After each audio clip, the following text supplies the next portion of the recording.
Bem-vindo ao podcast do Mundo das Pessoas Altamente Sensíveis. Eu sou a Sofia Loureiro e sou a tua anfitriã na jornada de conhecimento deste traço de personalidade para aprenderes a criar uma vida mais alinhada com a tua alta sensibilidade, onde a harmonia corpo-mente se unem num estado natural de serenidade. Namasté e bem-vindos a mais um episódio de O Mundo das Pessoas Altamente Sensíveis. Eu hoje vou falar do que são as distorções cognitivas, como é que esse tipo de pensamentos podem afetar as pessoas altamente sensíveis e que estratégias podes implementar para regular estes padrões de pensamentos e viveres em maior harmonia no corpo e na mente altamente sensível. Eu sou a Sofia Loureiro, eu sou uma terapeuta especializada em pessoas altamente sensíveis pelo Nickerson Institute e faço parte da lista da Dra. Elaine Aron, que foi a psicóloga clínica que descobriu e continua a investigar este traço de alta sensibilidade já desde os anos 90. Portanto, eu guio as pessoas altamente sensíveis numa jornada de alta sensibilidade que inclui tanto aprofundar o conhecimento do traço de alta sensibilidade para a sua validação e normalização, como a criar um estilo de vida alinhado com este traço e a desenvolver estratégias tanto para acalmar como para fortalecer a mente altamente sensível. Eu faço isto através de práticas de saúde natural, de práticas de psicologia positiva e de exercícios de mindfulness. Portanto, vamos então falar do que são as distorções cognitivas e como é que elas podem afetar as pessoas altamente sensíveis. E aqui começo já com um recordatório que tenho falado ao longo destes episódios de O Mundo das Pessoas Altamente Sensíveis, que uma das características inerentes ao traço de alta sensibilidade é o modo como, a nível do sistema nervoso, os estímulos são processados de uma forma profunda. E quando estamos a falar de estímulos, estamos a falar quer de estímulos externos, como por exemplo os estímulos sensoriais, ambientais e sociais, quer todos os estímulos internos. E quando estamos a falar de estímulos internos, estamos a falar, por exemplo, de dores, de emoções, da fome, da sede e, claro, como é evidente, também dos pensamentos. Portanto, todos estes tipos de estímulos são processados de uma forma muito profunda a nível do sistema nervoso altamente sensível. Isto é uma das características inerentes a este traço. Então, sabendo que então os pensamentos também são processados de uma forma muito profunda, como é evidente, o tipo de pensamentos que nós temos ao longo da nossa jornada vai ditar a qualidade da nossa vida, não é? Quer de estarmos serenos a vivermos angustiados, quer de sentirmos alegria a estarmos depressivos, quer de vivermos em paz a estarmos ansiosos, por exemplo. Portanto, o tipo de pensamentos que nós temos ao longo do dia são muito importantes para a nossa qualidade de vida. Então, o que são as distorções cognitivas? De uma forma simples, as distorções cognitivas são pensamentos distorcidos que nós temos e que vão dar origem a uma percepção errada da realidade. Percepção essa que nos leva a um sofrimento. Por exemplo, de ansiedade, por exemplo, de ressentimento, por exemplo, de confusão mental, por exemplo, de depressão, por exemplo, de autocrítica. Portanto, todo este tipo de padrões que acabam por ser vistos muitas vezes a nível das pessoas altamente sensíveis, certo? Portanto, estes pensamentos distorcidos são normalmente pensamentos negativos, são normalmente pensamentos densos e solidificados que nós já temos, automatizados. Portanto, são padrões que nós fomos desenvolvendo ao longo de muitos anos de vida, padrões mentais. Okay? E são muitas vezes também irracionais. Estes pensamentos acabam por nos prender, então, a estes loops mentais que nos levam a um sofrimento. Como é que estes pensamentos se originam? Ora bem, isto também já foi falado ao longo de vários episódios do Mundo das Pessoas Altamente Sensíveis, que uma das formas do cérebro funcionar é pelo chamado negativity bias, em inglês, que é o envesiamento negativo, ou seja, o cérebro, para nos proteger, muitas vezes protege-nos precisamente funcionando desta forma, digamos que mais negativa. Vamos aqui dar um exemplo. Se eu tive 99 encontros com cães e tudo correu bem, dei festinhas aos animais e correu tudo bem, e no entanto, depois eu encontro um cão que me morde, o cérebro, para me proteger, vai lançar um alerta, uma resposta de stress, que depois pode ficar colado ao pensamento de que todos os cães são perigosos. Isto o que é que vai fazer? Por exemplo, que eu ao longo da minha vida, se calhar, vai evitar situações em que eu vou encontrar cães. E quanto mais eu vou evitar, mais a minha ansiedade vai crescer em relação aos animais e posso até criar fobias e pânicos. Portanto, é assim que muitas vezes o nosso cérebro funciona para nos proteger. E nós só temos é que nos aperceber e ter este conhecimento, como é que o cérebro funciona, e apercebermos que os pensamentos são reais, mas nem sempre são a realidade. É apenas um modo como o cérebro funciona. Assim como o corpo secreta hormonas, o cérebro secreta pensamentos. Ok? Então, que tipos de pensamentos é que existem de distorções negativas? Que tipos diferentes de distorções negativas é que existem? A verdade é que existem bastantes, eu vou só falar de umas quantas. Por exemplo, a catastrofização. Isto é, quando nós, por exemplo, imaginamos o pior cenário para uma determinada situação. Ou seja, é um pessimismo, digamos que já muito profundo e intenso. Por exemplo, um pensamento catastrófico é: se eu chegar ao trabalho atrasado, vou ser despedido. Isto é um pensamento catastrófico. Okay? A catastrofização é uma distorção cognitiva. Por exemplo, outro tipo de distorção cognitiva, a personalização. Isto também acontece muitas vezes com as pessoas altamente sensíveis, que é sentirem-se responsáveis por tudo e por todos e sentirem-se muitas vezes culpados. Por exemplo, se uma pessoa acordou de mau humor, e isso não tem nada sequer a ver connosco, e no entanto ela não for simpática connosco, o que é que nós vamos pensar muitas vezes?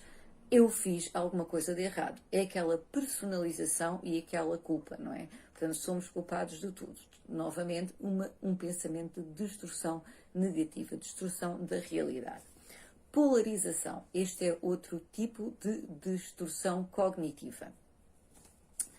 Polarização é aquele pensamento do tudo ou do nada, do preto ou do branco. Normalmente são frases que incluem as palavras sempre, tudo ou nada. Por exemplo, eu não faço nada de jeito, está sempre tudo mal, eu estrago sempre todas as coisas. Portanto, tudo isto é o tudo ou nada.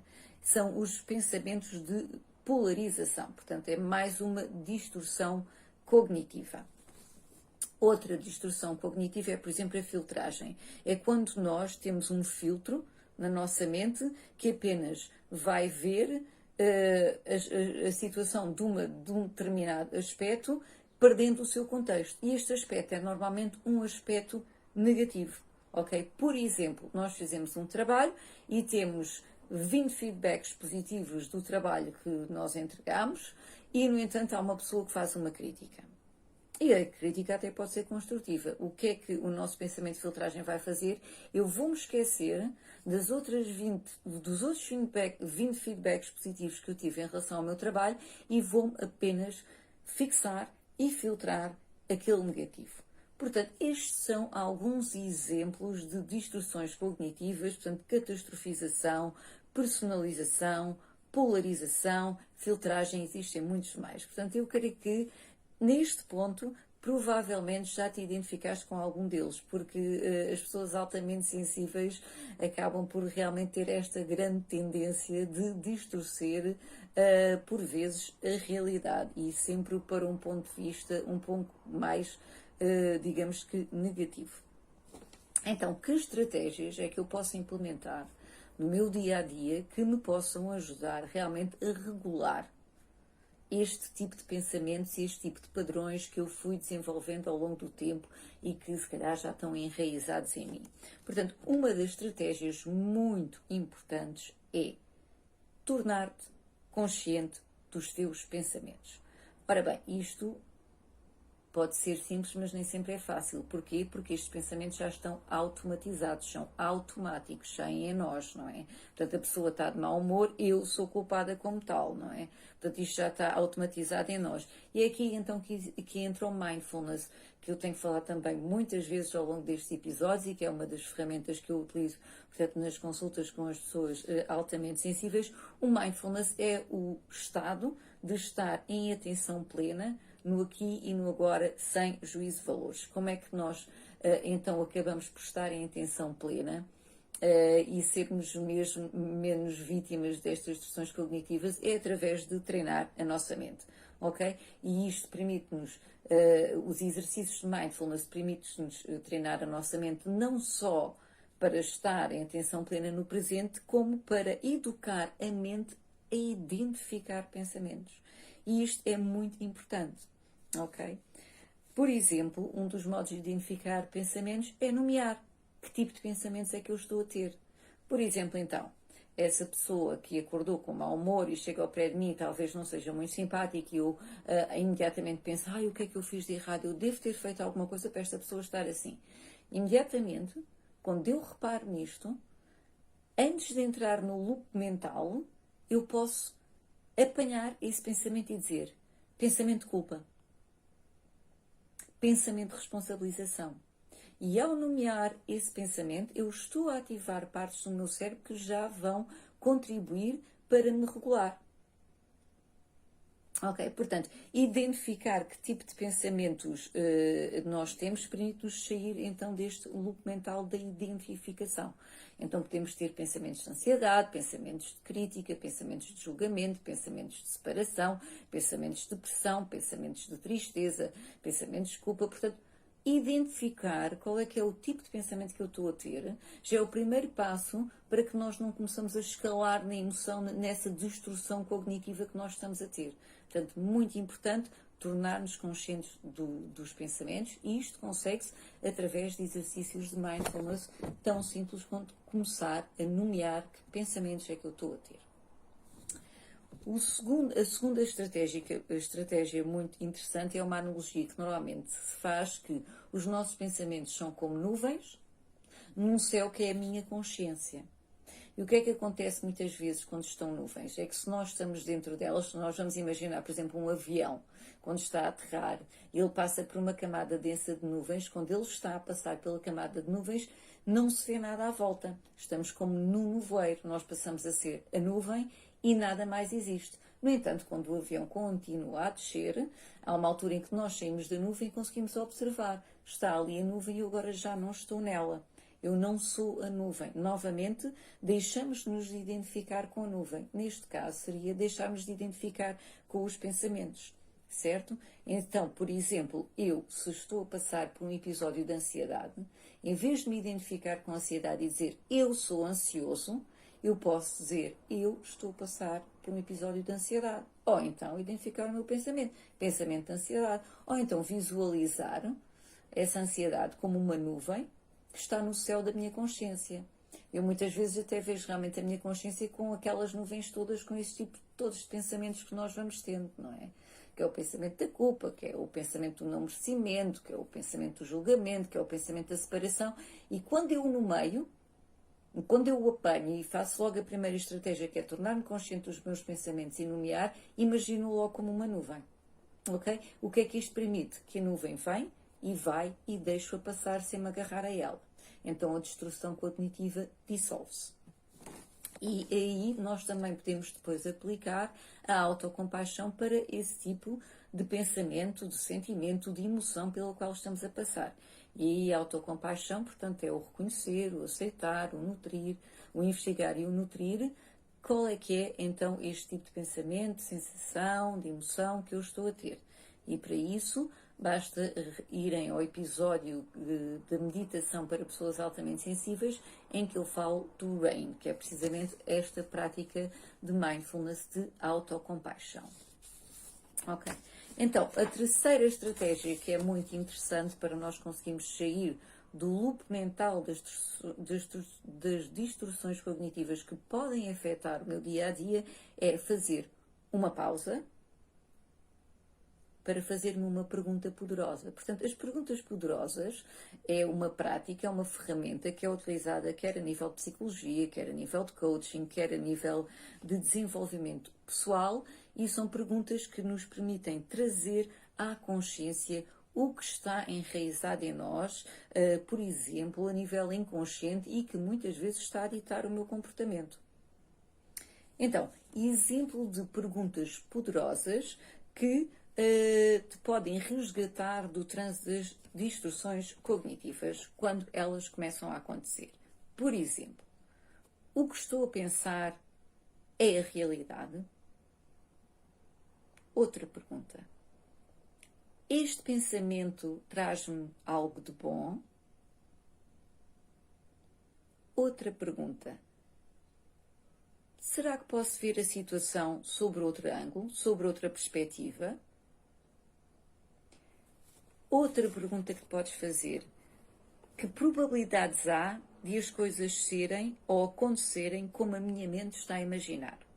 Por exemplo, aquela de que se eu for chegar atrasado ao trabalho vou ser despedido. Isto é mesmo verdade? Isto é mesmo assim? Que outro ângulo é que eu posso ver isto? Ou seja, que pensamento mais construtivo eu posso ter em relação a esta situação? Portanto, tudo isto são também perguntas poderosas que permitem resgatar-te das distorções cognitivas. Nem sempre é fácil, porque estes mecanismos, estes padrões já estão enraizados em nós, ok?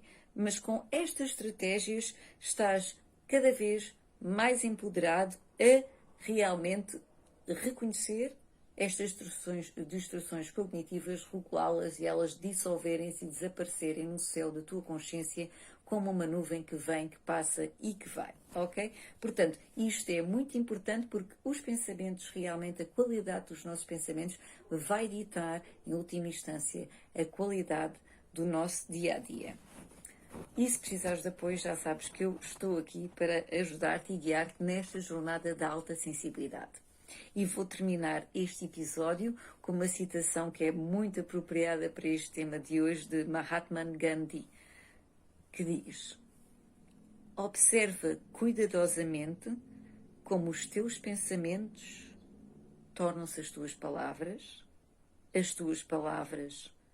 tornam-se as tuas ações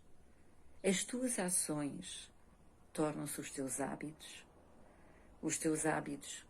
tornam-se os teus valores e os teus valores tornam-se o teu destino.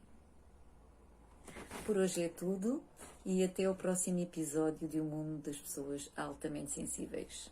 Namastê. Bem-vindo ao podcast O Mundo das Pessoas Altamente Sensíveis. Eu sou a Sofia Loureiro e sou a tua anfitriã na jornada de conhecimento deste traço de personalidade para aprenderes a criar uma vida mais alinhada com a tua alta sensibilidade, onde a harmonia corpo-mente se unem num estado natural de serenidade.